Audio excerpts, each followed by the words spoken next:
Go ahead.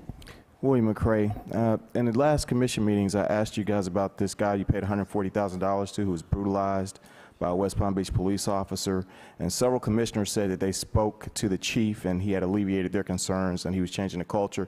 The chief doesn't work for you. He works for the public. The chief should come in front of this commission, in front of the public, and explain to the public what he's done, what he's gonna do, and what changes he's made to curtail this, and what happened to the officer who did this and the taxpayer treasurer. This isn't the first incident, it isn't the only one, and it's recent and it's continuing.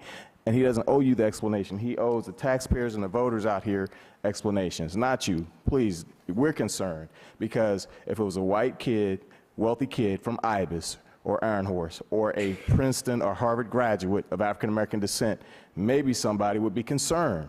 This guy was not a thug. Kim Breemeister, you guys just reelected her. She lied on her employment application according to the Palm Beach Post. And Mayor Frankel says she did such a good job, she overlooked the discrepancies because she's done a good job.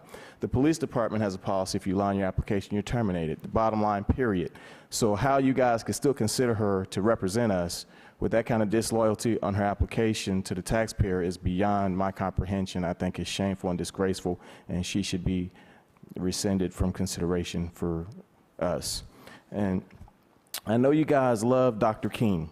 I know you love him so much, but the only thing I ever hear you say is, I have a dream. Well, there are some other things that he said. He said, so often I have been discouraged because we have not received cooperation from the church. So often the church in our struggle has been a tail light instead of the headlight. Like when the pastors and their wives come in here, or Bishop Ray or Tabernacle pastor come in here and speak for projects downtown instead of why this young man was beaten to a pulp instead of that.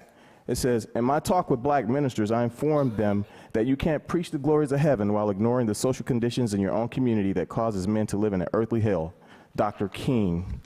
Although popular Negro leaders are now emerging, most of them are still selected by white leadership, elevated to positions, supplied with resources, and inevitably subjected to white control. The masses of Negroes are suspicious toward this manufactured leader.